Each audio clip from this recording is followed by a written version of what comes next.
Hola, bienvenidos a Monitor BTC. Con varios países en aparente recuperación de la crisis económica mundial del año 2020, las tasas de desempleo se están estabilizando de una forma muy acelerada.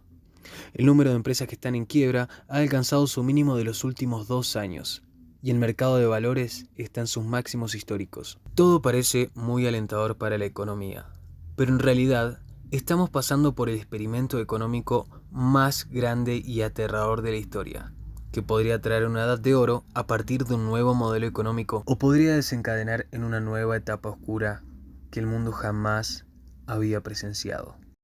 En este video te voy a transportar a la Alemania del año 1923 para tratar de explicarte algo que podría estar sucediendo en pleno 2021. La más grave situación económica para país alguno le correspondió a Alemania. Después de la Primera Guerra Mundial, las imposiciones del Tratado de Versalles fueron motivo de predicciones negativas por parte de los analistas de los propios países vencedores. Para el país germánico y el mundo en general, a ninguno le cabía la menor duda que con ese nefasto tratado se estaba firmando el inicio de la próxima guerra mundial, que estallaría en unos 20 años. Al comenzar la Primera Guerra Mundial, el 28 de julio de 1914, la moneda de 20 marcos valía aproximadamente $4,76. Pero al terminar la guerra, el 11 de noviembre de 1918, nadie tenía oro, sino papeles moneda. El marco pasó de 17.972 marcos por dólar en 1923 a 4.200.000 marcos por dólar el 20 de noviembre de ese mismo año.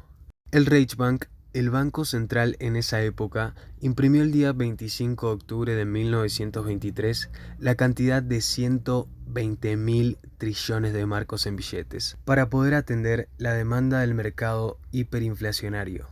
En términos de inflación, hasta 1920 la economía alemana no se vio afectada de manera notoria, excepto por las consecuencias lógicas de la guerra.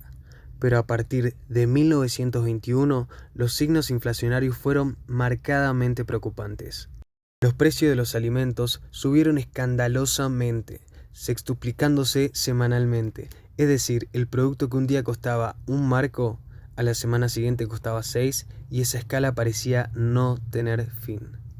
A partir de mediados de 1923, la inflación multiplicó los precios, escucha bien, 100 veces, y los alimentos se multiplicaron por 135. Desde noviembre de 1923, los precios aumentaron entre 1.000.000 y 1.000 millones de veces. Ese brutal incremento se reflejó en el valor de las estampillas de correo. En 1920, el valor más alto de una estampilla era de 4 marcos. A partir de 1923, la depreciación fue tal que era imposible emitir nuevas estampillas, por tanto que remarcaban los precios.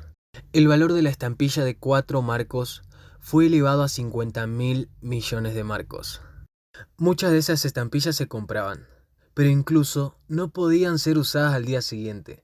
De hecho, las estampillas remarcadas y utilizadas con el sello postal que las invalidaba tenían un valor filatélico mayor que las estampillas nuevas, cosa inusual entre los coleccionistas. Muy pocas de las más de 200 variedades de estampillas emitidas en esa época tuvieron algún valor para los filatelistas. Pero la inflación, que perjudicó a millones de personas, benefició a algunos pocos. Los compradores se perjudicaban con el incremento de los precios, los empleados con sus sueldos fijos se perjudicaban lo mismo que los acreedores. Pero por otro lado, quienes hacían pagos con tasas fijas, cosa usual para algunos deudores, se beneficiaban. La inflación eliminó las pólizas de seguros, los ahorros bancarios y en general cualquier tipo de ahorro, porque lo más sensato era gastar el dinero el mismo día que se ganaba. Cuando se pagaba una póliza de seguros en 1923, el valor de la estampilla con el que se enviaba el sobre con el cheque era mayor que el monto del beneficio. La hiperinflación obligó a la eliminación de todas las deudas contraídas hasta 1921. Por ejemplo, el valor de una hipoteca de 10 millones, medida en dólares en 1913, en 1923 valía 1 centavo de dólar. En 1924, la inflación cambió sustancialmente la distribución de la riqueza en Alemania. el índice de inflación aumentó de 39.2% para el periodo de 1920 a 1922 a la gigantesca cifra de 56.000 millones por ciento a fines de octubre de 1923. La clase más golpeada fue la clase media. En la mayoría de los casos, los sueldos se pagaban 2 veces al día y era urgente gastarlos inmediatamente.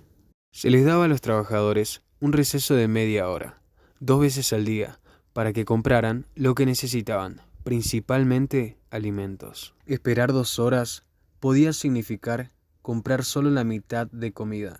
Como no se podían remarcar los precios tan rápidamente, los comerciantes mantenían las etiquetas pero exhibían un factor de multiplicación que variaba constantemente.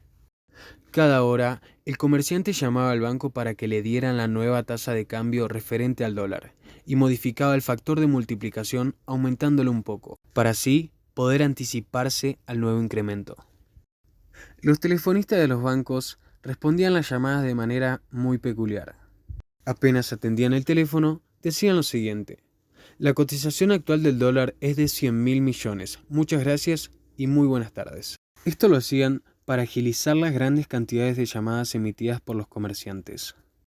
Por su parte, los pobres tenían poco que perder, y en el otro extremo, los ricos tenían medios para obtener ganancias con métodos no afectados por la inflación.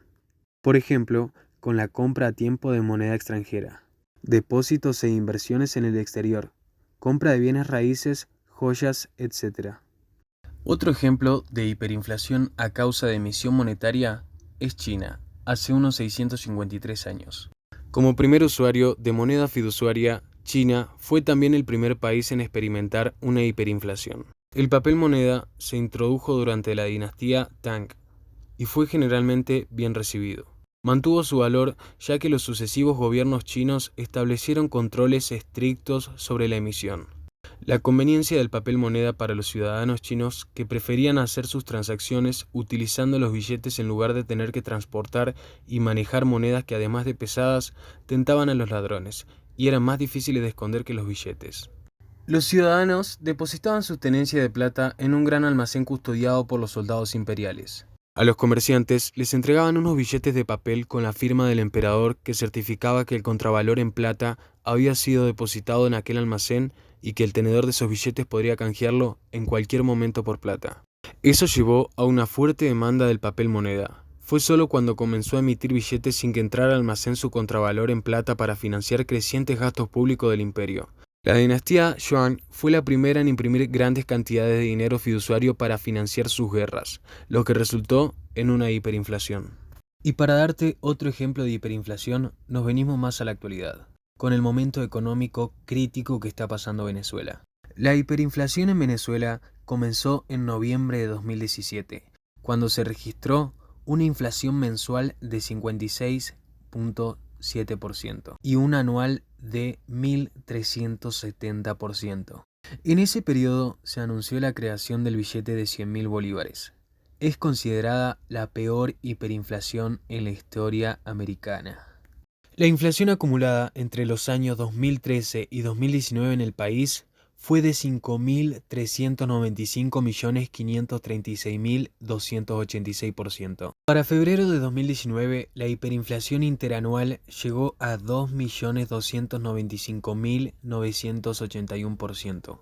Otra de las principales causas de hiperinflación en Venezuela es el exagerado crecimiento de la deuda externa sin control entre los años 2007 y 2012, que dejó sin respiro al país al quintuplicarse la deuda y la acumulación de juicios a causa de las expropiaciones en esa época que comenzaron a deteriorar la economía a partir del año 2017. Por otro lado, debido a la crisis económica que azotó al país desde 2013, el gobierno redujo dramáticamente la entrega de dólares preferenciales para las importaciones de materia prima.